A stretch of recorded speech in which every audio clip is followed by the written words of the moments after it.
করেছে, তোমাকেও দিন কবুল করতে হবে, তোমাকে ইসলাম ধর্মের মানুষ হতে হবে, আল্লাহকে আল্লাহ বলে মানতে হবে, তবে আমি তোমার জন্য দুটো হাত তুলে আল্লাহর কাছে আমি দোয়া চাইতে পারবো।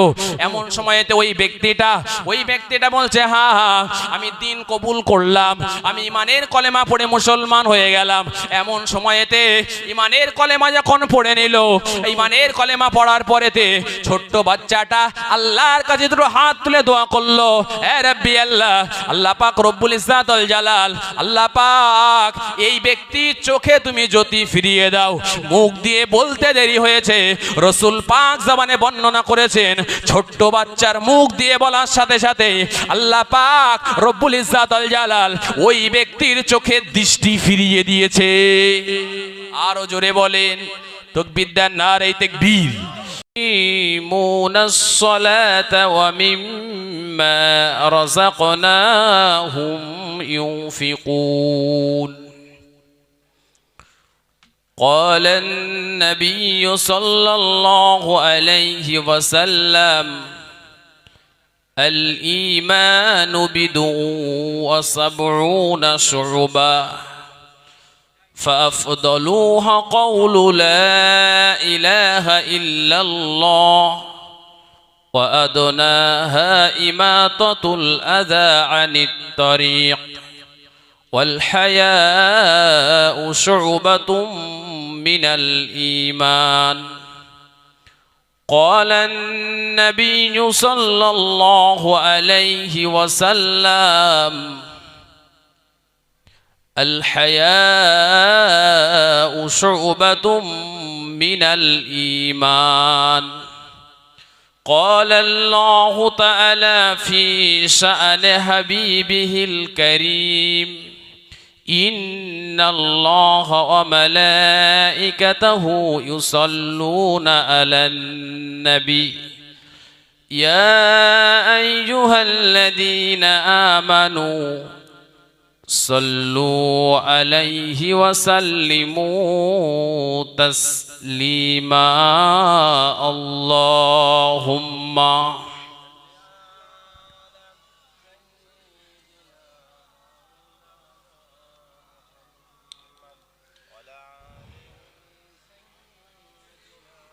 খুব মহব্বতে পড়ুন, আল্লাহুম্মা সাল্লি আলা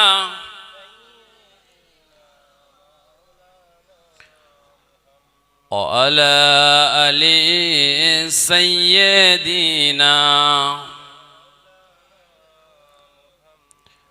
মুহাম্মাদ নাম যতই জপি ততই মধুর লাগে,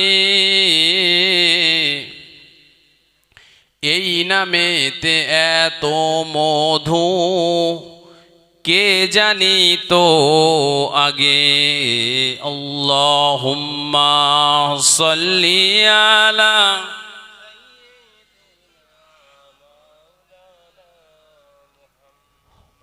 ওয়ালা আলি সাইয়্যিদিনা।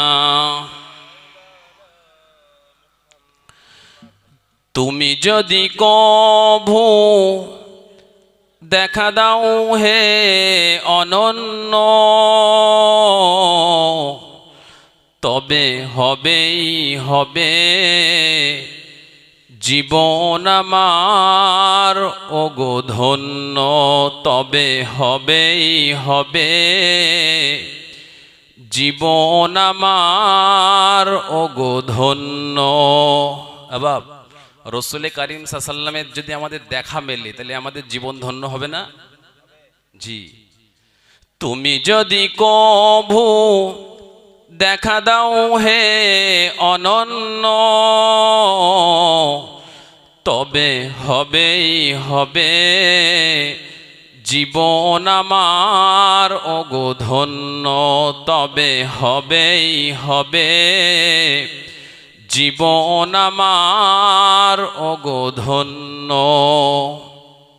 কাটাতে পারি আমি লক্ষ কোটি বছর, দুঃখের ঝরনা ধারা এ নয়নে অঝোর, যদি দেখা সামান্য, তবে হবেই হবে জীবন আমার ওগো ধন্য, তবে হবেই হবে জীবন আমার ওগো ধন্য।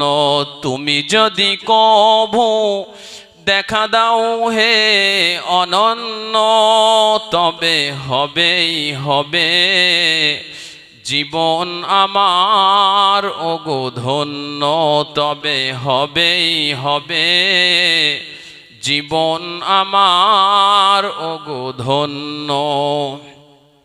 অনন্তকাল আমি থাকতে পারি বসে, বলো যদি দেখা দেবে স্বপ্নে কভু এসে।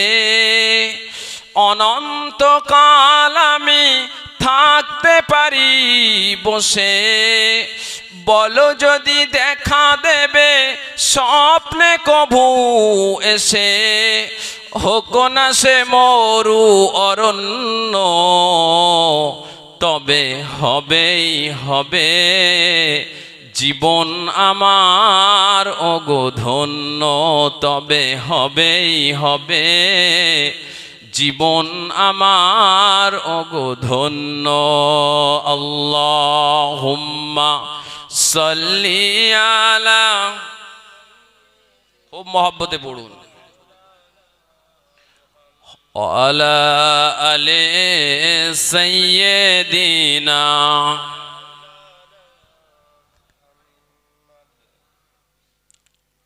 সর্বজ্ঞ সর্বপ্রথম শুকরিয়া আদায় করি ওই আল্লাহ রব্বুল ইজ্জাতুল জালালের প্রতি, যে আল্লাহ রব্বুল ইজ্জাতুল জালাল আল্লাহ পাক আমাদেরকে তার সমস্ত মাখলুকাতের শ্রেষ্ঠ মাখলুক বানিয়েছেন। আল্লাহ ইচ্ছা করলে আমাদের গরু বানাতে পারতেন, ছাগল বানাতে পারতেন, হাঁস মুরগি গাছ গাছালি বানাতে পারতেন। আল্লাহ তা না বানিয়ে আমাদেরকে আশরাফুল মাখলুকাত, সৃষ্টির সেরা বানিয়েছেন আল্লাহ। আল্লাহ ইচ্ছা করলে আমাদেরকে আদম নবীর উম্মত বানাতে পারতেন, মুসা নবীর উম্মত বানাতে পারতেন, ঈসা নবীর উম্মত বানাতে পারতেন। না বানিয়ে যে আল্লাহ রব্বুল ইজ্জাতুল জালাল দয়া করে মায়া করে আমাদেরকে সাইয়্যিদুল মুরসালিন তথা সমস্ত নবীদের যিনি নবী, সেই নবীর উম্মত বানিয়েছেন, সেই বিশ্ব নবী সরওয়ারে কায়নাত, তিনি হচ্ছেন আমাদের নবী, আমরা নবীর উম্মত। যে আল্লাহ দয়া মায়া করে সেই শ্রেষ্ঠ নবীর উম্মত বানিয়েছেন, দরবারে ইলাহিতে উচ্চ আওয়াজে একটু শুকরিয়া আদায় করি, বলি আলহামদুলিল্লাহ। লক্ষ কোটি দরুদ এবং সালাম জানাই বিশ্বসভার সভাপতি, সমস্ত নবী রাসূলদের যিনি মাথার মুকুট, আফতাবে নবুওয়াত, শাহানশাহে রিসালাত, হুজুরে আকরাম, নূরে মুজাসসাম, নূরুন আলা নূর, সাইয়্যিদিনা হাবিবিনা শফিইনা মাওলানা মুহাম্মদ, যে নবী সম্পর্কে ইংল্যান্ডের ব্রিটিশ মিউজিয়ামে লেখা রয়েছে, as a father, as a teacher, as a law maker, as a law giver, as a reformer of the society, Muhammad peace be upon him is the super man of the world. একবার জোরে বলুন। সেই নবী সাল্লাল্লাহু আলাইহি ওয়াসাল্লামের দরবারে লক্ষ কোটি দরুদ এবং সালাম জানাই, সকলে বলি সাল্লাল্লাহু আলাইহি ওয়াসাল্লাম। ভাই, আমি যেই কথাটা বললাম আপনাকে, আমার নবী সম্পর্কে ইংল্যান্ডের ব্রিটিশ মিউজিয়ামে যারা লিখেছেন এরা কিন্তু মুসলমান না। এরা কি মুসলমান না? তারা খ্রিস্টান সম্প্রদায়ের মানুষেরা। তারা আমার নবী সম্পর্কে সার্টিফাই করেছেন, সার্টিফিকেট দিয়েছেন। তারা বলেছেন অ্যাজ এ ফাদার, পিতা হিসাবে, অ্যাজ এ টিচার, শিক্ষক হিসাবে, অ্যাজ এ ল মেকার, একজন আইন প্রণেতা হিসাবে, অ্যাজ এ ল গিভার, একজন বিচারক হিসাবে, as a reformer of the society, একজন সমাজ সংস্কারক হিসাবে, Muhammad peace be upon him is the super man of the world. গোটা পৃথিবীর বুকে যদি এই মুহূর্তে 800 কোটি মানুষ থাকে, আদম নবী থেকে নিয়ে কিয়ামত পর্যন্ত যত মানুষ পৃথিবীর জমিনে এসেছে, তারা বলেছে সর্বশ্রেষ্ঠ মানুষ হচ্ছে ইসলামের নবী মুহাম্মদুর রাসূলুল্লাহ। জি, মুহাম্মদ সাল্লাল্লাহু আমাদের নবী, আর সেই নবীর জন্য আমাদের এক হাত বুক 10 হাত হয়ে যায়। আর একবার জোরে বলুন। দেখুন, আমি তথ্যভিত্তিক আলোচনা করব ইনশাআল্লাহ, আর করিও। জি, আমার আজকের আলোচনার সাবজেক্ট হচ্ছে মুমিন কারা, মুমিনের পরিচয় কি। আল্লাহর জান্নাতে যেতে হলে মুমিন হওয়া লাগবে। এই মুমিনের ব্যাপারে বা মুমিন হতে গেলে কি কি গুণ অর্জন করলে আপনি মুমিন হবেন, আল্লাহ কোরআনে এই মুমিন সম্পর্কে কি কথা বলেছেন, এই সম্পর্কে আজকে আমার আলোচনা। কোরআন থেকে কথা বলবো ইনশাআল্লাহ। তার আগে আজকে আমার আলোচনা একটুখানি যেটা না বললেই নয়, এই বর্তমানে শুনেছেন না যে ওয়াকফ নিয়ে ভারতবর্ষে বিরাট তোলপাড় চলছে? শুনেছেন? এ সম্পর্কে একটুখানি কথা না বললে আমার নয়, বলতেই হবে। আচ্ছা, এই যে আপনাদের মসজিদ, এই মসজিদ যিনি জমিদাতা, যিনি মসজিদের জমি দান করেছেন, তিনি কাকে খুশি করার জন্য করেছেন? আল্লাহকে। এখন ওই ব্যক্তিটা যদি বলে যে আমি মসজিদের জমি ফিরিয়ে নেব, তাহলে তাকে কি ভালো মানুষ বলবেন, সুস্থ মানুষ বলবেন, না বলবেন পাগল হয়ে গেছে? বলবেন না? এখন বর্তমান সময়ে আমরা শুনবেন বিরাট তামাম ভারতবর্ষের অলিতে গলিতে বিরাট একটা তোলপাড় চলছে। মুসলমান সমাজের মসজিদ, মুসলমান সমাজের মাদ্রাসা, মুসলমান সমাজের খানকা, মুসলমান সমাজের কবরস্থান, মুসলমান সমাজের ঈদগাহ, এটা আর মুসলমানদের আয়ত্তে থাকবে না। এটা চলে যাবে প্রশাসনের আওতায়, এটা চলে যাবে।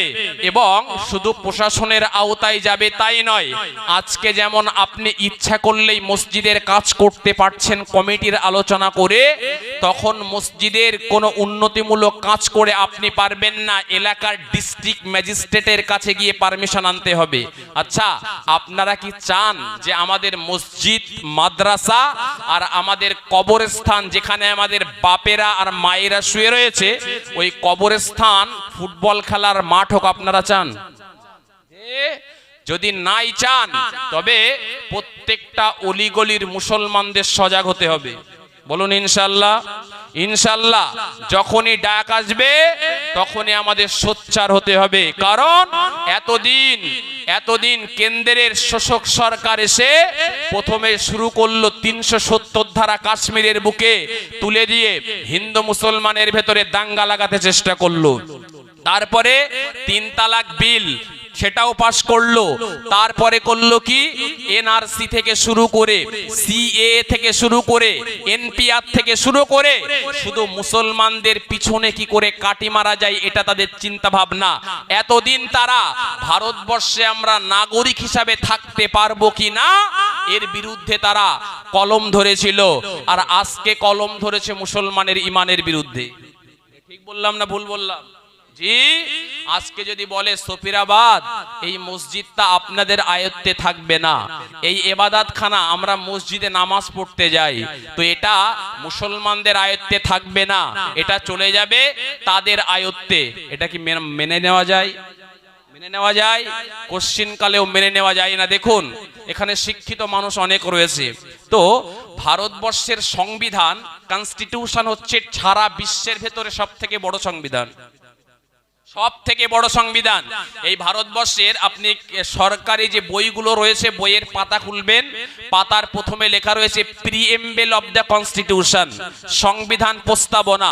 ওখানে লেখা রয়েছে, we the people of India having solemnly resolved to constitute India into a sovereign socialist secular democratic republic and to secure to all its citizens।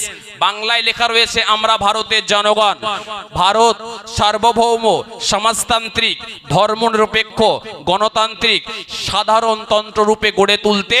অর্থাৎ এখান থেকে আরো অনেক কিছু রয়েছে। এক কথায় ভারতবর্ষ একটা সেকুলার কান্ট্রি, ধর্মনিরপেক্ষ দেশ হচ্ছে ভারতবর্ষ।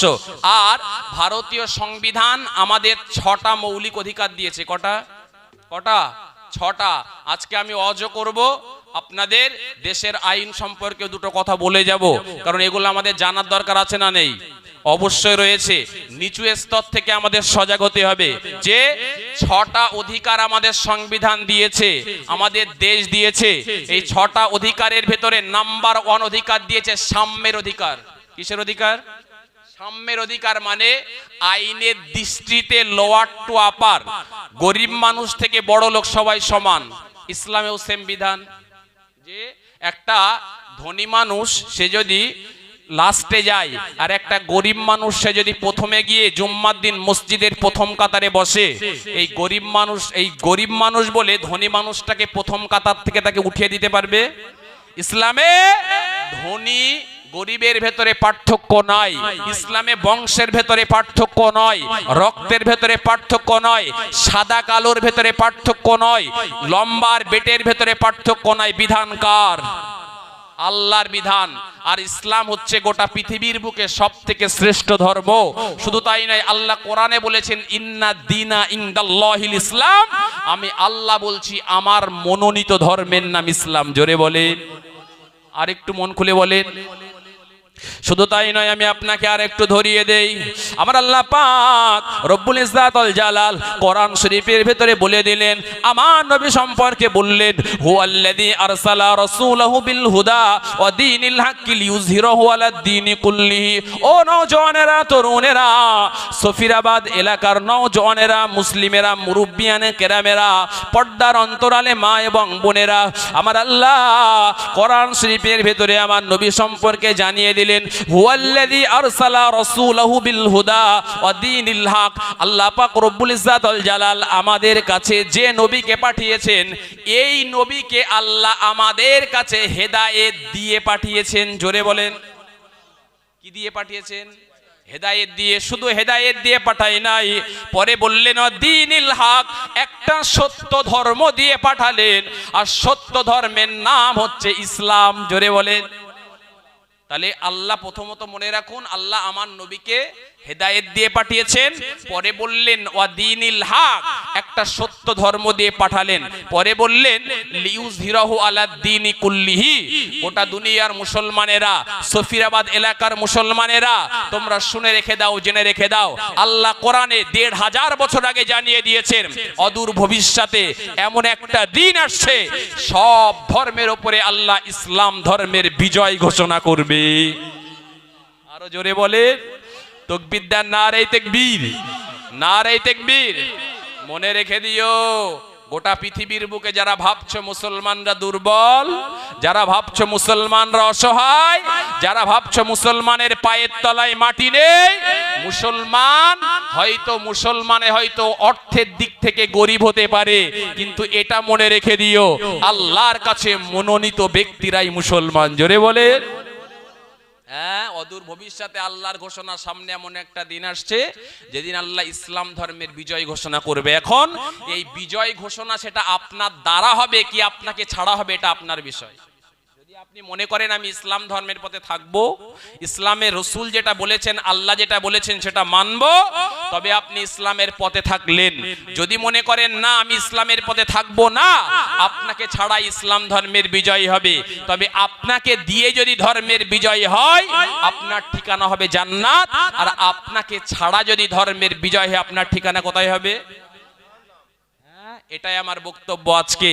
বাবা, যতই লম্বা চওড়া বক্তব্য দাও, এনআরসি দিয়ে মুসলমানদেরকে পায়ের নিচে রাখো, এনপিআর দিয়ে রাখো, সিএএ দিয়ে রাখো, যতই 3 তালাকের বিল নিয়ে আসো, আর যতই যা কিছু করো না কেন, এটা মনে রেখে দিও, যতই অকাপ সম্পত্তি নিয়ে মুসলমানদের তেতিয়ে দাও, অদূর ভবিষ্যতে ইসলাম ধর্মের বিজয় ঘোষণা হতে চলেছে। জোরে বলে, আরো জোরে বলে। যে তাহলে আমি প্রথমে বলেছি ভারতীয় সংবিধান আমাদের 6টা অধিকার দিয়েছে। এক, কি বলেছি? সাম্যের অধিকার, সব সমান, আইনের দৃষ্টিতে সবাই সমান, লম্বা বেটে, উঁচু নিচু, সাদা ফর্সা, ধনী গরিব, সবার জন্য আইন সমান। 2 নম্বর বলেছে স্বাধীনতার অধিকার, মানে আমরা স্বাধীন, স্বাধীনতার অধিকার আমাদের রয়েছে। আমরা কি বলবো কি না বলবো, আমরা কি পড়বো কি না পড়বো, আমরা কি খাবো কি না খাবো, সেটা কেউ নির্ধারণ করে দিতে পারে না। এটা ভারতীয় সংবিধান আমাদের অধিকার দিয়েছে।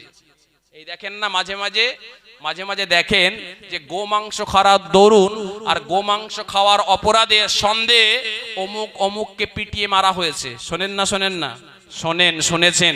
আচ্ছা, ভারতীয় সংবিধান বলেছে কে কি খাবে কি না খাবে, কে কি পড়বে কি না পড়বে, সেটা তার একান্ত ব্যক্তিগত ব্যাপার। তাহলে এরা সংবিধান মানছে? সংবিধান তো মানছে না, উপরন্তু মুসলমানদের শেষ করার চেষ্টা করছে।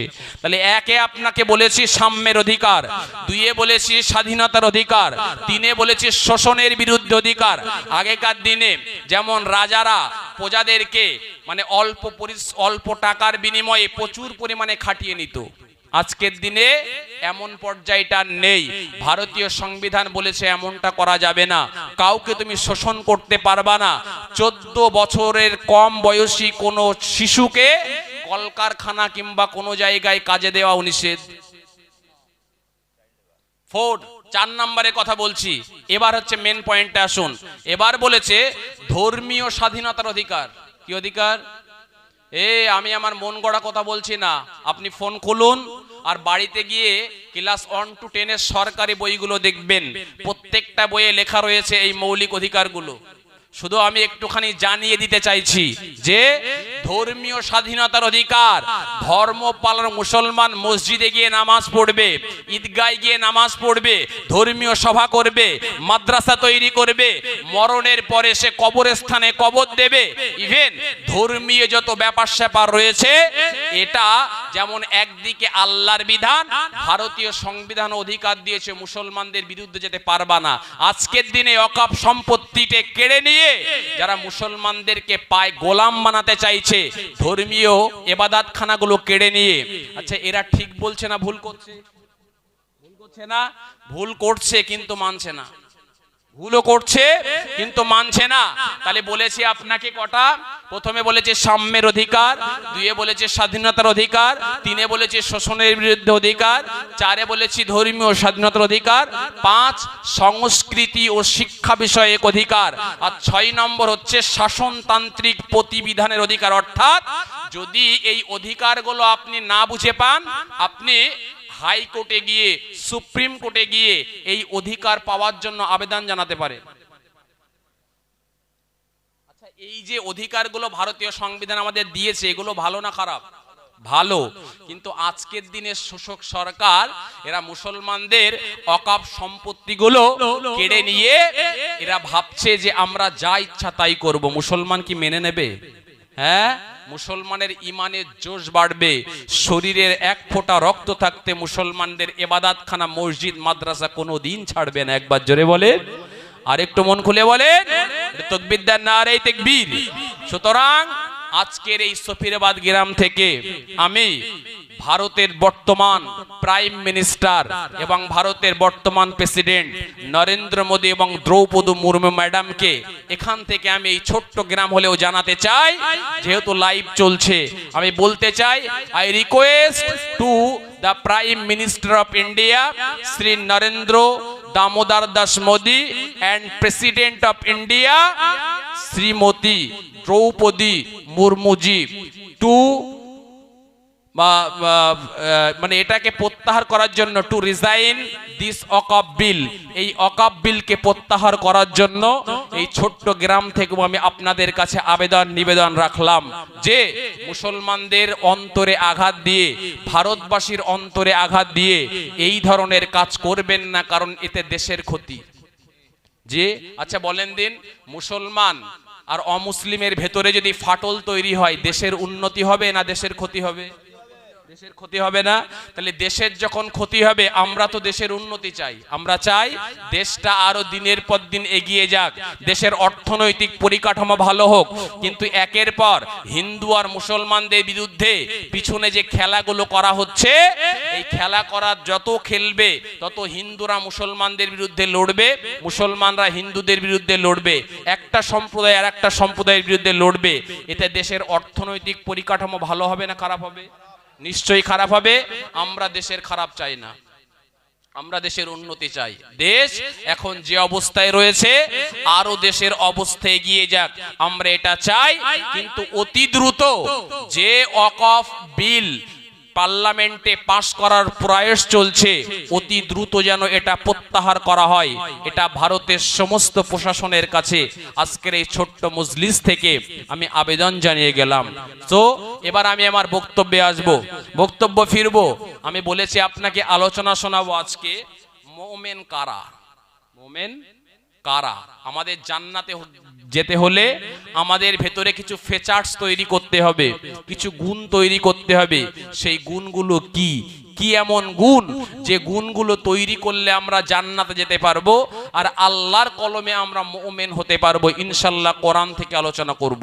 জি, তার আগে আরো একটা কথা শুনুন। ইসলাম যেদিন থেকে প্রচার করা শুরু হয়েছে, বা এক কথায় আল্লাহকে যারা মেনে চলেছে না, আদম নবী থেকে নিয়ে আজ পর্যন্ত আপনি দেখেন তাদের উপরে অমুসলিমদের অত্যাচারের রোলার চলেছে। ঠিক বললাম না ভুল বললাম? ঠিক বললাম, শুধু ঠিক না, যথেষ্ট ঠিক। এদের অপরাধ কিন্তু অন্য কিছু না। অপরাধ কি জানেন? একটাই, এরা আল্লাহকে আল্লাহ বলে মানে, এরা রসুলকে রসুল বলে মানে, আর এরা ইসলাম ধর্মকে মেনে নিয়েছে। এই অপরাধের দরুন মুসলমানদেরকে পৃথিবীতে তারা যথেষ্ট পরিমাণ অত্যাচারের রোলার তাদের উপর দিয়ে চালায়। কিন্তু আজকে বাবা, তুমি যতই অত্যাচারের রোলাও চালাও না কেন, অদূর ভবিষ্যতে পরকাল বলে একটা কাল রয়েছে, ওই কালে তোমার হিসাব দেওয়া লাগবে। কোরআন শরীফে 30 পারায় একটা সূরা রয়েছে, সূরার নাম সূরাতুল বুরুজ। কি নাম বললাম বাবা? সূরাতুল বুরুজ। এই বুরুজটা খুলবেন 30 পারার, এই খুলে এর শানে নজুল পড়বেন। শানে নজুল মানে এই সূরাটা কি উদ্দেশ্যে বা কি জন্য আল্লাহ অবতীর্ণ করেছেন। তো এটা খুলবেন, আপনার চোখ খুলে যাবে। জানেন ওতে লেখা রয়েছে, বিশ্বনবী সরওয়ারে কায়নাত তিনি পাক জাবানে এটা বর্ণনা করেছেন, পাক জাবানে বর্ণনা করেছেন। এটা হাদিসের কিতাবেও রয়েছে। বলছে পূর্ব জামানায় একটা বাদশা ছিল, একটা বাদশা ছিল, অত্যাচারী বাদশা। এখন অত্যাচারী বাদশার তার একটা জাদুকর ছিল। এরা জাদু খেলা দেখাতো, যদিও জাদু ইসলামে হারাম, তারপরেও তারা জাদুকর দেখাতো মানুষদেরকে ভয়ভীতি দেখানোর জন্য। এখন কোন একটা সময় এই জাদুকরের বয়স হয়ে গেছে, যথেষ্ট বয়স হয়ে গেছে, বুড়ো হয়ে গেছে। এখন বুড়ো যখন হয়ে গেছে, এই জাদুকরটা রাজাকে ডেকে বললেন, রাজা মহাশয় আপনার সঙ্গে আমার কিছু কথা রয়েছে। বলে বলুন। বলে আমার তো বয়স হয়েছে, আমি হয়তো জানি না কখন আমাকে ওপরওয়ালা তুলে নেবেন, তবে আপনার কাছে আমার একটা আর্জি রয়েছে। বলে বলুন। আপনি একটা বাচ্চাকে ঠিক করে দেন, সেই বাচ্চাকে আমি আমার জাদুবিদ্যাগুলো শিখিয়ে দিতে পারবো, আর শিখিয়ে দিলে আমি মারা গেলেও জাদুবিদ্যা দিয়ে আপনি কাজ চালাতে পারবেন। এখন রাজা মহাশয় দেখে দেখে সুন্দর ফুটফুটে একটা বাচ্চাকে ঠিক করে দিল, যার ব্রেন পাওয়ার খুব সুন্দর, আইকিউ খুব বেশি, মানে অল্প জিনিস অল্প সময়ের ভেতরে যে কোনো জিনিস আত্মস্থ করতে পারে, এমন একটা ছোট্ট বাচ্চাকে ঠিক করে দিলেন রাজা মহাশয় জাদু মানে ওই জাদুকরের কাছে জাদুবিদ্যা শেখার জন্য। এবার ভাবুন, এটা সফিরাবাদ গ্রাম, তাই না? সফিরাবাদ গ্রামের এই যে মোড়, সামনে যে মোড়, মনে করুন এখান থেকে হেঁটে গিয়ে ঠিক ওই সামনে একটা খ্রিস্টান আলেম বাস করে। কি আলেম? খ্রিস্টান আলেম বাস করে এই রাস্তার মুখেতে। আর এখান থেকে আপনাদের শায়েস্তানগর যে মেন বাজার, ওই শায়েস্তানগর মেন বাজারে ও জাদুবিদ্যা শিখতে ওই লোকের কাছে যায়। তাহলে ওই বাচ্চাকে যেতে হলে প্রথমে এখান থেকে গিয়ে তারপর এদিকে যেতে হবে। তো বাচ্চাটা তাই করে, এখান থেকে প্রথমে এখানে যায়, তারপরে ওখান থেকে প্রথমে ওখানে গিয়ে জাদুবিদ্যা শেখার জন্য যায়। ইভেন এখন যেতে যেতে এই রাস্তা দিয়ে যেতে যেতে ওই যে খ্রিস্টান আলেমটা ছিল, খুব আল্লাহওয়ালা মানুষ, তো আল্লাহওয়ালা হওয়ার পরেতে ওই বাচ্চাটা ওই আলেমের কাছে যেতে যেতে তার ক্যারেক্টার, তার চরিত্র, তার সুন্দর ব্যবহারের প্রেমে পড়ে সেই ব্যক্তিটা ইমানের কলেমা পড়ে মুসলমান হয়ে গেছে। জোরে বলেন, আরো জোরে বলেন। কিন্তু ওদিকে কিন্তু জাদুকর জানে না, এখান থেকে যায়, এর থেকে সোহবত নেয়, এর থেকে দিনের আলোচনা শোনে, শুনে ওই ওর কাছে যায় আবার জাদুবিদ্যা শেখার জন্য, ও কিন্তু জানে না। কোনো একটা দিন এমন হয়েছে, বিশ্বনবী সরওয়ারে কায়নাত জনাবে মুহাম্মদুর রাসূলুল্লাহ সাল্লাল্লাহু আলাইহি ওয়াসাল্লাম হুজুর আমার জানিয়ে দিয়েছেন, কোন একটা দিন এমন হয়েছে ওই ছোট্ট বালকটা যখন যাচ্ছে, রাস্তা দিয়ে যাচ্ছে, আর রাস্তা দিয়ে যেতে যেতে হঠাৎ মনে করুন এই রাস্তা দিয়ে হাঁটছে, আর এই রাস্তা দিয়ে হেঁটে যেতে সামনে দেখছেন বিরাট বড় একটা হিংস্র জন্তু, মনে করেন ওটা রয়্যাল বেঙ্গল টাইগার। রাসূল পাক জবানে বর্ণনা করেছেন, আপনি বলুন এই রাস্তার সামনে যদি রয়্যাল বেঙ্গল টাইগার বসে থাকে, আপনার গ্রামের কোন মানুষ কি রাস্তা পার হতে পারবে? কেউ পারবে না। লোকজন রাস্তায় সব জাম, সবাই দাঁড়িয়ে রয়েছে, আর এই ছোট্ট বালকটা রাস্তা দিয়ে হাঁটতে হাঁটতে সামনে গিয়ে দেখে লোকজন সব দাঁড়িয়ে রয়েছে, আর সামনে রয়েছে একটা হিংস্র জানোয়ার রাস্তায় শুয়ে রয়েছে। এমন সময় এই ছোট্ট বালকটা মনে মনে ভাবছে, আজকে আমি পরীক্ষা করব যে এই আল্লাহর ওলি আলেম বান্দার ধর্মটা সঠিক না জাদুবিদ্যাটা সঠিক। আমি ছোট্ট একটা হাতে ঢিল নেব, ঢিল নিয়ে আল্লাহর নাম করে এই ঢিলটা হিংস্র পশুর গায়েতে চেলে মারবো। যদি আল্লাহর নামে চেলে মারার পরে হিংস্র পশুটা যদি মারা যায়, তবে আমি ভাববো যে না, এই আলেম বান্দাটার ধর্ম সঠিক। আর যদি না মারা যায়, তবে আমি ভাববো জাদুকরের ধর্ম সঠিক। ঠিক ওই সময়তে প্রচুর মানুষের সমাগম ঘটেছে, রাস্তায় যারা আটকা পড়ে গেছে, ওই ছোট্ট শিশুটা হাতে একটা ঢিল নিয়েছে, আর ঢিল নিয়ে প্রথমে আল্লাহর কাছে দোয়া করেছে, ও রব্বি আল্লাহ, আল্লাহ পাক রব্বুল ইজ্জাতুল জালাল, এই ওলি আল্লাহ ধর্ম যদি সঠিক হয়ে থাকে, আলেম বান্দা ধর্ম যদি সঠিক হয়ে থাকে, এই ছোট্ট ঢিলটা আমি আল্লাহ তোমার নামে আল্লাহ আমি ছেড়ে দিলাম। আল্লাহ পাক এর ওসিলা করে আল্লাহ হিংস্র পশুটাকে আল্লাহ তুমি মেরে দাও। ঠিক ওই সময়েতে ওই বালকটা আল্লাহর নাম নিয়ে যখন ওই ঢিলটা যখন ছুঁড়ে মেরেছে, আর ঢিল ছুঁড়ে মারার সাথে সাথে ওই হিংস্র পশুটা মারা গিয়েছে। জোরে বলেন, আরো জোরে বলেন। বাচ্চাটা কিন্তু ছোট, রাসূল পাক জবানে বর্ণনা করেছেন। তো যখন মারা ছোট্ট ব্যক্তির একটা হাতে একটা ইটের টুকরা নিয়ে মারার পরে যখন পশুটা মারা গেল, ওই ছোট্ট বাচ্চার জনপ্রিয়তা বাড়বে না কমবে? বাড়বে, এবং প্রচুর পরিমাণে জনপ্রিয়তা বেড়েছে। এত পরিমাণ বেড়েছে জনপ্রিয়তা, এলাকার কোনো মানুষ অসুস্থ হলে ওই ছোট্ট বাচ্চার কাছে আসলে না, গায়ে মাথায় হাত বুলিয়ে ফু দিয়ে দিলে আল্লাহ তাকে ভালো করে দেয়। জোরে বলে, এত অলৌকিক ক্ষমতার অধিকারী আল্লাহ পাক ওই ছোট্ট বাচ্চাকে বানিয়ে দিয়েছেন। এবার বাচ্চাটা এখান থেকে গিয়েছেন প্রথমে সেই আল্লাহর ওলির কাছে, আলেম বান্দার কাছে গিয়ে সব ঘটনাগুলো খুলে বললেন, হুজুর এই ঘটেছে। কিন্তু ওই সময়ে তিনি আশ্চর্যান্বিত হলেন এবং হয়ে বললেন, তুমি আমার শাগরেদ হতে পারো, আমার শিষ্য হতে পারো, কিন্তু ইমানের জোশ আর ইমানের বৃদ্ধির দিক থেকে আমার থেকে আল্লাহ তোমার ছাড়িয়ে দিয়েছেন। জোরে বলে, কিন্তু এটা তুমি মনে রেখো, অদূর ভবিষ্যতে কিন্তু তোমার উপরে কঠিন আযাব আসতে শুরু করেছে, আর তোমার উপরে যখন বিপদ ঘনিয়ে আসবে, তুমি যেন আমার নামটা যেন ওদের সামনে বলো না, কারণ আমার নামটা বললে কিন্তু আমাকে ওরা জানে মেরে দেবে। নওজওয়ানেরা, তরুণেরা, এই ঘটনা চলতে চলতে হঠাৎ করে ওই রাজা, যে অত্যাচারী রাজা, ওই অত্যাচারী জালেম রাজা, ওই জালেম রাজার দরবারে একটা কর্মচারী কাজ করত। হঠাৎ করে কর্মচারীটার চোখের জ্যোতি নিভে যায়, চোখে আর দেখতে পাই না, অন্ধ হয়ে গেছে। চারিদিক থেকে শুনেছে যে না না, ওই ছোট্ট বাচ্চার কাছে গেলে, ওই বাচ্চার কাছে গেলে আল্লাহ পাক ভালো করে দেয়। যে রোগ হোক না কেন, ওই ছোট্ট বাচ্চাটা যদি আল্লাহর কাছে দুটো হাত তুলে দোয়া করে, আল্লাহ পাক ভালো করে দেয়। এই ব্যক্তিটা শুনে শুনে চলে গিয়েছেন, ছোট্ট বাচ্চার কাছে গিয়ে বলছে, আমার চোখের জ্যোতি আমি হারিয়ে ফেলেছি, সুতরাং না না, আমার চোখের জ্যোতি আপনি ফেরানোর ব্যবস্থা করে দিন। ছোট্ট বাচ্চাটা এক বাক্যে বলা শুরু করে দিয়েছে, চোখের জ্যোতি আমি ফিরিয়ে দেই না, চোখের জ্যোতি ফিরিয়ে দেয় আমার আল্লাহ। একবার জোরে বলুন, চোখের জ্যোতি কে ফিরিয়ে দেয়? রোগ কে দেয়? রোগ কে সারায়?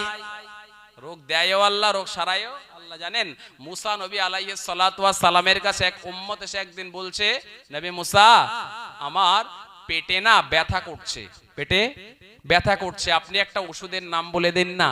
হযরতে মুসা কালিমুল্লাহ ওই সময়ে তাকে একটা ওষুধ বলে দিলেন, আর ওষুধ বলে দিলে কারণ সেটাও আল্লাহর হুকুমে, আল্লাহর হুকুম থেকে আল্লাহ পাক রব্বুল ইজ্জাত ওয়াল জালাল জিব্রাইল মারফত মুসাকে জানিয়ে দিলেন, মুসা তুমি ওই ব্যক্তিকে অমুক গাছের একটা পাতা খেতে বলো, তো খেলেই তার রোগটা সেরে যাবে।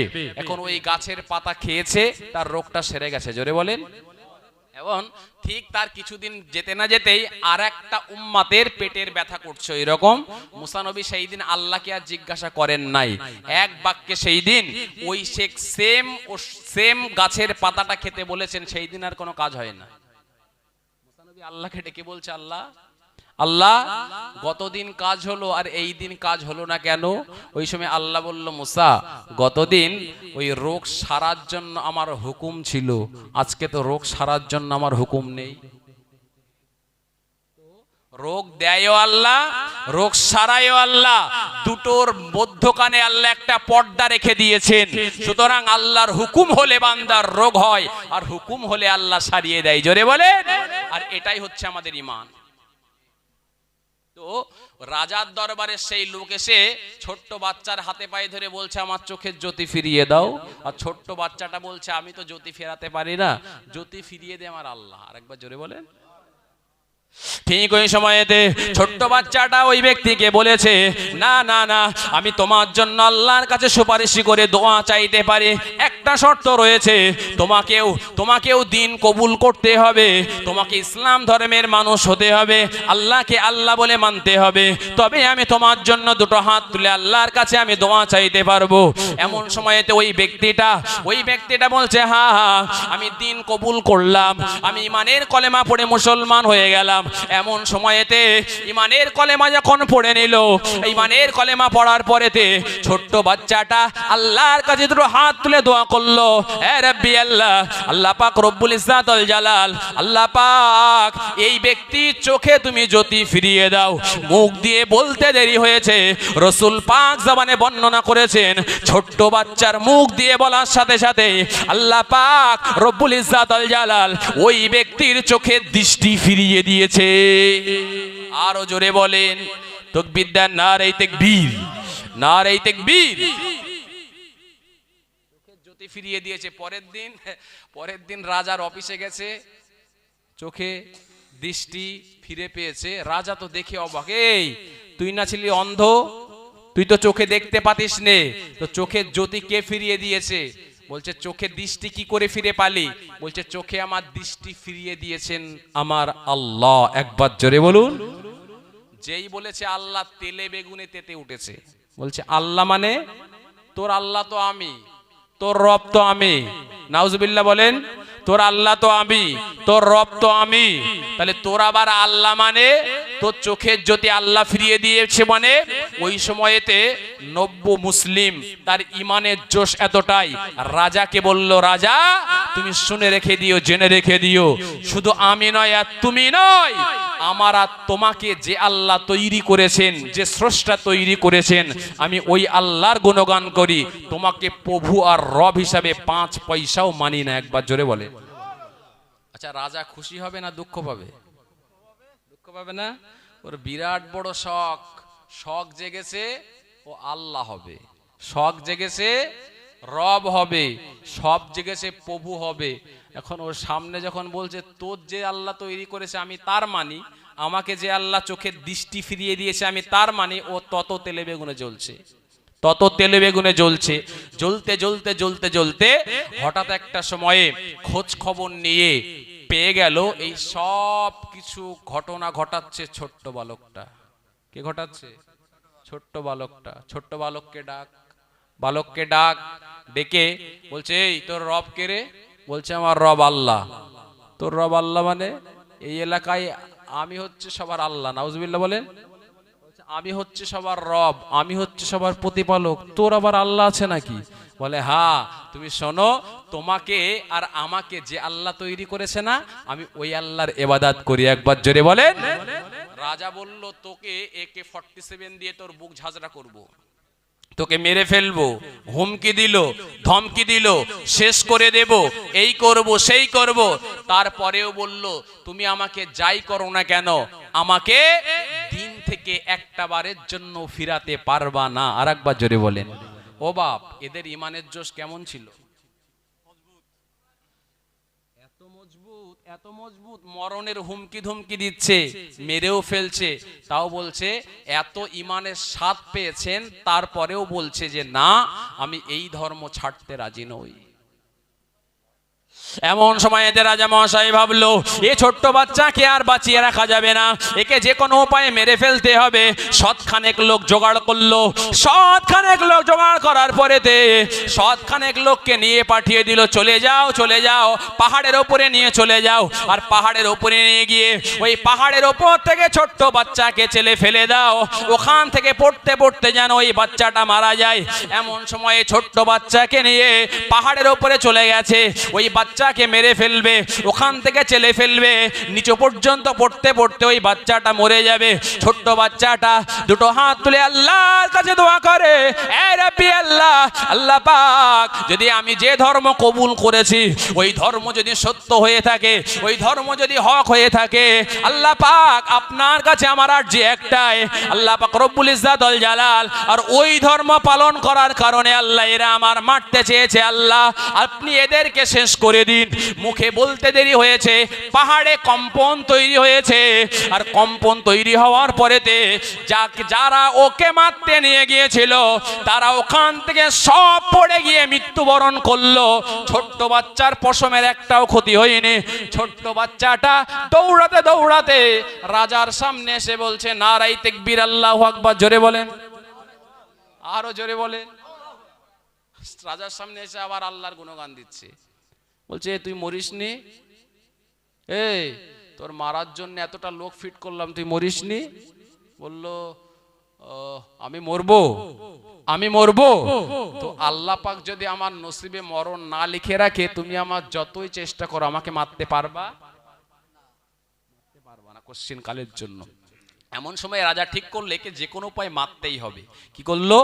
এমন সময় আবার কিছু লোকজন জোগাড় করলো, লোকজন জোগাড় করে একটা নৌকা ভাড়া করলো। নৌকা ভাড়া করে বলল একে সমুদ্রের মাঝখানে নিয়ে যাবি, আর মাঝখানে নিয়ে গিয়ে, এ তো ছোট্ট বালক, সাঁতার মাতার কিচ্ছু কাটতে পারে না, ওই ছোট্ট বালককে নিয়ে ঠিক সমুদ্রের মাঝ পজিশনে উত্তাল তরঙ্গ যখন হবে, ওই উত্তাল তরঙ্গের মাঝে এই ছোট্ট বাচ্চাকে ছুঁড়ে ফেলে দেবে। ওকে মাছেরা আর ওকে সামুদ্রিক প্রাণীরা ওকে গিলে খাবে। আল্লাহ যদি কাউকে বাঁচায়, পৃথিবীর মানুষের ক্ষমতা আছে তার মারার? হ্যাঁ, আল্লাহ যদি কারো চুল ধরে টেনে তোলে, পৃথিবীর মানুষের ক্ষমতা রয়েছে পা ধরে নিচে নামাবে?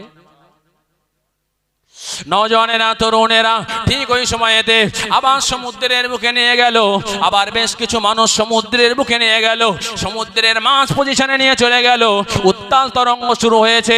এমন সময়েতে ছোট্ট বালকটা আল্লাহর কাছে আবার দুটো হাত তুলে আল্লাহকে বলে, এ রাব্বি আল্লাহ, আল্লাহ যদি না তোমার দিন যদি সত্য হয়, আল্লাহ যে ধর্ম আমি পালন করেছি, যে ধর্ম মেনে নিয়েছি, আল্লাহ এই ধর্ম যদি সত্য হয়, আল্লাহ এরা আমার মারতে নিয়ে এসেছে, আল্লাহ আমার অপরাধ অন্য কিছু নয়, আল্লাহ আমি ধর্ম পালন করেছি, আল্লাহ আমি আপনাকে রব হিসাবে মানি, আল্লাহ আপনাকে ছাড়া আর কাউকে আল্লাহ আমি ইবাদত করি না, এ মাথা আমি কারোর সামনে ঝোঁকাই না, আল্লাহ ও আল্লাহ রব্বুল ইজ্জাত ওয়াল জালাল, যদি তোমার ধর্ম সত্য হয়ে থাকে, এই মুহূর্তে আল্লাহ ওদেরকে ধ্বংস করে দিয়ে আল্লাহ আমাকে বাঁচিয়ে দিন।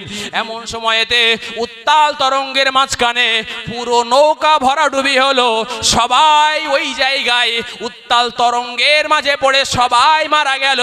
ছোট্ট বাচ্চাটা পানির ওপর দিয়ে রাস্তা তৈরি হয়ে গেল, আর রাস্তার ওপর দিয়ে হাঁটতে হাঁটতে হাঁটতে হাঁটতে এসে রাজার দরবারে আবার ফিরে এসে আল্লাহর গুণগান জারি করে। জোরে বলুন, আরো জোরে বলুন, তাকবীর দেন, নারায়ে তাকবীর, নারায়ে তাকবীর। ও বাপ, এই যে ছোট্ট বালকের অপরাধ কি? এর অপরাধ কি? আল্লাহকে আল্লাহ বলে মেনেছে, আল্লাহকে আল্লাহ বলে মেনেছে, দিনকে মেনে নিয়েছেন, এর অপরাধ এটা, অন্য কিছু কিন্তু নয়। তাহলে পৃথিবীর জমিনে আদম নবী থেকে নিয়ে আজ পর্যন্ত যত মানুষ আল্লাহকে আল্লাহ বলে মেনেছেন, ইসলাম ধর্মকে কবুল করেছেন, দ্বীনকে মেনে নিয়েছেন, শরিয়াত মানার চেষ্টা যারা করেছেন, প্রত্যেকের উপরেই অত্যাচারের স্টিম রোলার কম বেশি চলেছে। ইসলাম ধর্ম এমনি এমনি কিন্তু আমাদের কাছে আসে নাই। ইসলাম ধর্ম অনেক খড়কুটো পুড়িয়ে, অনেক আত্মত্যাগের বলিদান দিয়ে, অনেক গায়ের রক্ত ঝরিয়ে তারপর কিন্তু এই জায়গায় এসেছে। জানেন, যেদিন বিশ্বনবী সরওয়ারে কায়নাত তায়েফের ময়দানে গিয়েছিল, দিনের দাওয়াত দিতে গিয়ে তায়েফের ময়দানে গিয়েছিল। আচ্ছা, রসুল ভালো কাজের জন্য গেল না খারাপ কাজের জন্য? ভালো কাজের জন্য গেল, কারণ আমার এই উম্মাতরা এরা জাহান্নামে গেলে আমি মোহাম্মদ সহ্য করতে পারবো না, তাহলে ওদের অন্ধকার থেকে আলোর দিকে নিয়ে যাওয়ার জন্য আমার রসুল তায়েফের ময়দানে দিনের দাওয়াত প্রচার করার জন্য গেলেন। ওরা করলো কি, ওরা রসুলকে তো মানলো না, আর আমি ঘটনার দিকে যাচ্ছি না, শুধু আপনাকে একটুখানি জানিয়ে দিচ্ছি। ওরা করলো কি, ওরা আল্লাহর রসুলকে এত মারলো আর এত অত্যাচার করলো, ফুটফুটে সুন্দর চেহারার রসুল, রসুলের মাথা থেকে শরীর থেকে রক্তগুলো গড়িয়ে গড়িয়ে পড়ে এই পায়ের পাতা দিয়ে নিচের মাটির জমিনে পড়তে লাগলো। আযাবের ফেরেশতারা এসেছে, আযাবের ফেরেশতারা এসে বিশ্বনবী কেঁদে কেঁদে বলে, ইয়া রাসূলুল্লাহ, ইয়া হাবিবাল্লাহ, হুজুর একটা বারের জন্য আপনি বলুন, আমি পাহাড়ের ফেরেশতা বলছি, এই কাফেরের গোষ্ঠী ষষ্ঠী পুজো করে দেব, কাফেরের গোষ্ঠী আজকে শেষ করে দেব, এদের ধ্বংস করে দেব। ওই সময়ে বিশ্বনবী সরওয়ারে কায়নাত আমার রহমাতুল লিল আলামিন হুজুর আমার কাঁদতে কাঁদতে ফেরেশতাদেরকে ডেকে বলেছিল, ও আল্লাহর মালাইকারা, ও আল্লাহর ফেরেশতারা, আমি তোমাদের সাহায্য চাই না। আজকের দিনে আমি ওদের জন্য যদি বদদোয়া করি, আজকের দিনে ওদের জন্য যদি আমি অভিসম্পাদের দোয়া করি, আল্লাহ পাক সাথে সাথে কবুল করে ওদের ধ্বংস করে দেবে। কিন্তু আমার এই মনোনীত ধর্ম ইসলাম ধর্মকে প্রচার করবে, আর আল্লাহর সাথে জান্নাতে কারা যাবে, জোরে বলে। তাহলে রসুল গেল, আল্লাহর রসুল গেল মানুষকে ভালো পথে নিয়ে যাওয়ার জন্য, জান্নাতে নিয়ে যাওয়ার জন্য। ওরা আল্লাহর রসুলকে অত্যাচার করেছে না করেনি? করেছে। তাহলে ইসলাম ধর্ম এই পর্যন্ত এসেছে রক্তের বিনিময়ে। ও নওজওয়ানেরা, তরুণেরা, ঠিক ওই সময়েতে ওই ছোট্ট বাচ্চাকে মারতে পারলো না, এমন সময়েতে রাজা মহাশয়, এমন সময়েতে আবার যখন তাকে মারার জন্য আবার যখন চুক্তি পরামর্শ করা শুরু করলো, এমন সময়ে ছোট্ট বালকটা রাজাকে ডেকে বলল, রাজা মহাশয়, আপনি কি আমাকে মারতে চান? বলে, হ্যাঁ মারতে চাই। বলে, আমাকে মারার জন্য উপায় কি তোমার বলে দেব? কি বলছে? ছোট্ট বালক রাজাকে বলছে, রাজা আমাকে তো মারতে চাও, তা আমাকে মারার উপায় কি বলে দেব? সেই উপায় যদি অবলম্বন করো আমাকে মারতে পারবা, নচেৎ পারবা না। বলছে, হ্যাঁ বলো। বলে, তোমার যে এলাকায় তোমার যত অনুসারী রয়েছে আর এলাকার সব অধিবাসীদেরকে উঁচু একটা জায়গায় তাদেরকে ডাকো, আর উঁচু জায়গায় ডাকার পরে আমাকে উঁচু একটা স্থানে রাখো, সব হাজার হাজার লাখ লাখ মানুষ উপস্থিত থাকবে, আর তুমি একটা তীর আর ধনুক নেবে, তীর আর ধনুক নিয়ে তুমি বিসমিল্লাহি রব্বিল গোলাম বলে ধনুক থেকে তীরটা টানবে, আর বিসমিল্লাহি রব্বিল গোলাম বললে আমার বুকে এসে লাগবে, আমি মারা যাব। কি বুঝলেন বলেন দিনের থেকে? হ্যাঁ, তামাম মানুষের ভেতরে ছোট্ট বালক হলে কি হয়, আল্লাহ জেহেন শক্তি বাড়িয়ে দিয়েছে, আমি একা মরবো, মরলে আমি একটা জান যাবে, কিন্তু লক্ষ মানুষ ইমানের কলেমা পড়ে মুসলমান হয়ে যাবে, জোরে বলে, আরো জোরে বলে।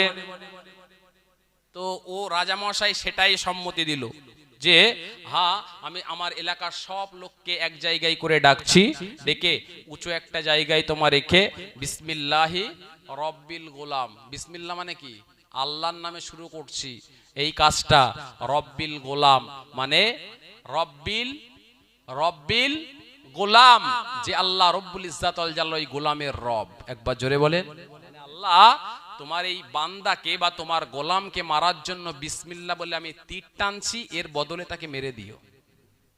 আল্লাহর নাম নিতে হচ্ছে না, হচ্ছে না? আর এই কথাটা ছোট্ট বালক হলেও কার মুখ দিয়ে বলিয়ে নিচ্ছে? যে নিজেকে আল্লাহ বলছিল, তার মুখ দিয়ে কিন্তু বলিয়ে নিচ্ছে বিসমিল্লাহ, মানে আল্লাহর নামে শুরু করছে। একবার জোরে বলে। লাখ লাখ মানুষ এক জায়গায় হয়েছে, উঁচু জায়গায় বাচ্চাকে দাঁড় করিয়ে দেওয়া হয়েছে। দাঁড় করিয়ে দিয়ে ওই রাজা তখন প্রথমে ট্রাই করেছে, বিসমিল্লাহ প্রথমে বলিনি, যে তীরটা যায় কিনা আমি দেখব, চেষ্টাও করছে। এমন সময়েতে তীর যায় না, আবার বিসমিল্লাহ বলা শুরু করেছে, তীর যাওয়া শুরু করে দেয়। তখনও পুরো তীরটা দেয়নি, পুরো তীরটা ছাড়েনি, তীর যাওয়া শুরু করে দেয়। ও নওজওয়ানেরা, তরুণেরা, আবার বিসমিল্লাহ বলল না, চেষ্টা করছে বিসমিল্লাহ না বলার জন্য, কারণ হাজার হাজার মানুষের ভেতরে একটা মেসেজ পৌঁছে যাবে, রাজা মহাশয়ের ধর্ম ভুয়ো, ও শয়তান, পাকা শয়তান, ও পাকা ধোনা, ওর কথা শোনা যাবে না, আমরা ওর কথা শুনবো না। এই মেসেজটা না দেওয়ার জন্য ও নিজে নিজে চেষ্টা করছে তীরটা টানার জন্য, তীর ছোটে না। এমন সময়েতে লাখো লাখো মানুষের সামনে ওই রাজা যখন বিসমিল্লাহি রব্বিল গোলাম বলে তীরটা যখন টানলো, ধনুক থেকে তীরটা বেঁধে গেল। আর বিদের তীরটা চলে যাওয়ার পরে ওই ছোট্ট বালকের বুকে গিয়ে লাগলো, ছোট্ট বালকটা মারা গেল। সবাই বলুন না ইন্না লিল্লাহি ওয়া ইন্না ইলাইহি রাজিউন। আর ছোট্ট বালকটা যেই মরে গেল, সব ওই জায়গায় উপস্থিত জনতা বলল আমান্না বিরব্বিল গোলাম, আমরা সবাই ওই গোলামের রবের প্রতি ঈমান আনলাম। জোরে বলেন। ওই গোলামের রব কে? আল্লাহ। এবার বলুন, এত সময় ওই রাজাকে জ্বালাচ্ছিল একটা ছোট্ট বালক, আর এখন জ্বালাচ্ছে কতজন? তো আজকের দিনে যারা ওয়াকফ বিল নিয়ে যারা ভাবছে মুসলমানদের দুমড়িয়ে দেব, মুচড়িয়ে দেব, এদের ভারতবর্ষের জমিন থেকে উৎখাত করে দেব, বাবা তোমাদের অবস্থাও যেন এমনটা না হয় যে এটা করতে গিয়ে হয়তো দেখতে পেলে অদূর ভবিষ্যতে যেটা মানে ধীরে ধীরে হচ্ছিল, এমনিতে ইসলাম ধর্মের বিজয় ঘোষণা হবে।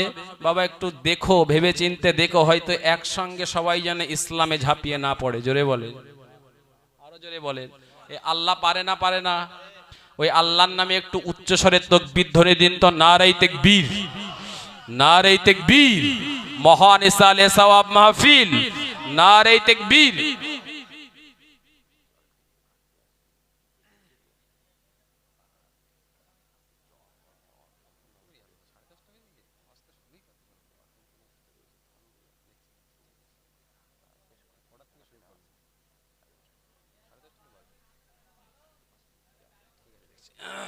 তো বাপ, আমার কথা শেষ হয়নি, কথা শুনতে হবে। এমন সময়তে ছোট্ট বালক মরে গেল। সবাই বলল আমান্না বিরব্বিল গোলাম, আমরা সবাই গোলামের রবের প্রতি ঈমান আনলাম। এমন সময় সবাই যখন ঈমান আনলো, রাজা মহাশয়ের রাগ তীব্র গতিতে বাড়তে লাগলো। এতদিন একজন আর আটকালে হতো, আর এই লাখো মানুষকে কি করে আটকাবে? নওজওয়ানেরা, তরুণেরা, ঠিক ওই সময়েতে ওই রাজা করলো কি, গ্রামের প্রত্যেকটা অলিতে গলিতে একটা করে গর্ত করলো, আর গর্তের ভেতরে আগুন জ্বালিয়ে দিল। ও নওজওয়ানেরা, তরুণেরা, আগুন জ্বালিয়ে দেওয়ার পরে ইমানদার মুসলমানদেরকে ওই আগুনের সামনে দাঁড় করিয়ে দিয়ে জিজ্ঞাসা করা হচ্ছে, বলো তোমাদের রবকে? যারা বলছে রব আল্লাহ, ওদেরকে আগুনের সামনে আগুনেই চেলে ফেলে দেওয়া হচ্ছে। এই আগুনের ভেতরে পুড়ে ওরা মারা যাচ্ছে। ও নওজওয়ানেরা, তরুণেরা, আবার জিজ্ঞাসা করছে, বল তোর রবকে? যেই বলছে রব আল্লাহ, আবার আগুনে চেলে ফেলে দিচ্ছে। আগুনের ভেতরে সেই ব্যক্তিটা পুড়ে সারকার হয়ে যাচ্ছে, তবু ঈমান থেকে একটা বারের জন্য পিছপা হচ্ছে না। ও নওজওয়ানেরা, তরুণেরা, ঠিক এমন একটা সময়েতে একটা মা এবার তার আগুনে পোড়ার পালা এসেছে, আর মায়ের কোলে রয়েছে ছোট্ট একটা অল্প কয় মাসের বাচ্চা। মা চোখের সামনে যদি সন্তানের অসুস্থতা দেখে, মা সহ্য করতে পারে না। ও নওজওয়ানেরা, তরুণেরা, সেই মায়ের কোলে 2-3 মাসের বাচ্চা যে দুধ খায়, ওই বাচ্চাকে তাকে টেনে নিয়ে আগুনে ফেলছে প্রথম, আর মাকে বলছে তুই বল তোর রবকে? মা বলছে আমার রব আল্লাহ। তো বলছে এই তোর কোল থেকে বাচ্চা নিলাম, এখনো বল, তুই যদি আমাকে রব মানিস তাহলে বাচ্চাকে তোর কোলে ফিরিয়ে দেব, তুই বাড়ি যেতে পারবি, শান্তিতে থাকতে পারবি। আর তুই যদি বলিস রব আল্লাহ, তোর কোল থেকে প্রথমে বাচ্চাকে নিয়ে আগুনে ফেলবো। নাউজুবিল্লাহ বলেন। এখন মা অনেক চিন্তা ভাবনা করে ভাবলো, না হয় বলি যে আমার রব হচ্ছিস তুই। কারণ একটাই কারণে, সেটা হচ্ছে কোলের সন্তান। আল্লাহ নবী দো জাহানের বাদশা সরওয়ারে কায়নাত জানে মুহাম্মদুর রাসূলুল্লাহ সাল্লাল্লাহু আলাইহি ওয়াসাল্লাম হুজুর আমার বর্ণনা করে বললেন, ঠিক ওই সময়তে ওই 2-3 মাসের বাচ্চার জবান আল্লাহ খুলে দিল, ছোট্ট বাচ্চার জবান আল্লাহ খুলে দিল। আর জবান খুলে দিয়ে ছোট্ট বাচ্চা মাকে ডেকে বলছে, মা চিন্তা করো না, করো না, করো না, চিন্তা করার কোনো কারণ নেই। ও মা, তুমি হকের ওপর রয়েছো, মা তুমি সত্যের ওপর রয়েছো, মা না না, তুমিও আগুনে ঝাঁপিয়ে পড়ো মা। এই আগুনে ঝাঁপিয়ে পড়লে সাথে সাথে তোমার এবং আমার ঠিকানা আল্লাহ পাক জান্নাত করে দেবেন। জোরে বলেন, আরো জোরে বলেন। তাকবীর দেন, নারে তাকবীর, নারে তাকবীর। জীবন শেষ করেছে, ছোট্ট বাচ্চার জবান খুলেছে, ঈমান থেকে কি পিছিয়েছে? আজকে আপনার প্রতি আমার করজোরে নিবেদন এটাই, তারা আমাদের প্রতি ধমকাবে, আমাদের চমকাবে, আমাদের সম্পত্তি কাটতে চাইবে, কিন্তু আমাদের ঈমানে যখন হাত দেবে তখন কি পিছিয়ে আসবেন? কেউ পিছিয়ে আসবেন না। কারণ ইসলামের জন্য শহীদ হতে হয়, ইসলামের জন্য হব। অন্তত আল্লাহর কাছে বলতে পারবো, আল্লাহ, আল্লাহ মসজিদ মানে আল্লাহর ঘর। কার ঘর? মসজিদ বাইতুল্লাহ, আল্লাহর ঘর। তো আল্লাহর ঘরকে যদি তাদের কাছে আমরা এমনি দিয়ে দেই, বিলিয়ে দেই, চাইলেই যদি দিয়ে দেই। আল্লাহ রসুলের কাছে একটা সাহাবা এসে বলল, ইয়া রসুল আল্লাহ, ইয়া হাবিবাল্লাহ, হুজুর আমার সম্পদ যদি কেউ কেড়ে নিতে চায়, আমি কি তাকে সেই সম্পদটা কি এমনি দিয়ে দেব? আল্লাহ রসুল বললেন, না, তুমি তাকে দেবে না। ইয়া রাসূলুল্লাহ, ওই ব্যক্তিটা যদি আমার সঙ্গে লড়াই করে, আল্লাহ রসুল তাকে বললেন তুমিও তার সাথে লড়াই করো। তারপরে বললেন, ইয়া রাসূলুল্লাহ, ইয়া হাবিবাল্লাহ, হুজুর লড়াই করতে করতে ওই ব্যক্তিটা যদি তার গায়ের বল দেখিয়ে যদি আমাকে মেরে দেয়, আল্লাহ রসুল বললেন, ঈমান থাকলে ও আনতা ফিল জান্নাতি, আল্লাহ পাক তোমাকে জান্নাতের অধিবাসী করে দেবে। জোরে বলে, আরো মন খুলে বলেন তাকবীর দেন, নারে তাকবীর, নারে তাকবীর। সুতরাং ওয়াকফ, আল ওয়াকফুলিল্লাহ, এই ওয়াকফ সম্পত্তি, মসজিদ, মাদ্রাসা, এগুলো মানুষ আল্লাহর সন্তুষ্টির উদ্দেশ্যে সবাই দান করে। আর আল্লাহ পাক রব্বুল ইজ্জাতুল জালাল এই সম্পদ কোনোদিন বিক্রি করা যায় না, এই সম্পদ কোনোদিন হস্তান্তর করা যায় না। আপনাদের কাছে করজোরে নিবেদন করব, এখন থেকেই একটু একটু করে সজাগ হন, একটু একটু করে সজাগ হন। আর আমাদের ভিতরে আর একটা জিনিস বাপ, মুসলমানদের ভেতরে শিক্ষার হার কমের জন্য আমরা পিছিয়ে যাচ্ছি। আমাদের ভেতরে নেই মাস্টার, নেই ডাক্তার, নেই ইঞ্জিনিয়ার, আমাদের ভেতরে শুধু রয়েছে সমাজের বুকে কথা বলা কিছু বক্তা, কিছু মসজিদের ইমাম রয়েছে, এমন এই ধরনের কিছু মানুষ রয়েছে। কিন্তু শুধু আমাদের ভেতরে এই মোল্লা আর মৌলবি দিয়ে চলবে না বাপ। আমাদের ভেতরে ডাক্তার হতে হবে, মাস্টার হতে হবে, পুলিশ হতে হবে, ইঞ্জিনিয়ার হতে হবে, আমাদের ছেলেরা ডিএম হবে, আমাদের ছেলেরা কোর্টের উকালতি করবে, আমাদের ছেলেরা কোর্টের জাজ হবে।